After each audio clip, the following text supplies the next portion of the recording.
Ananda Muhammad Ismi ayah nikahkan anak kandung ayah Tika Rahayu Putri untukmu dengan mahar 20 mayang emas tunai.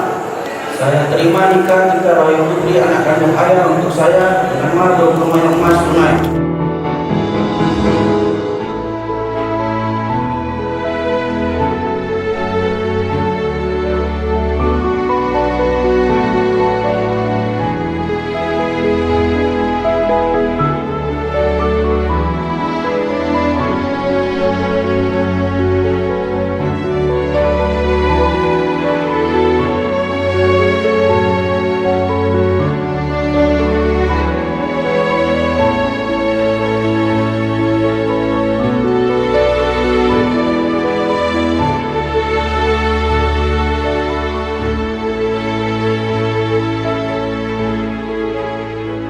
Tercantum dalam ayat Al-Quran surah Ar-Rum ayat 21, saudara Muhammad Ismi dan Tika harus saling memahami karakter kalian berdua, karena sesungguhnya Allah menciptakan laki-laki dan perempuan jelas berbeda karakter.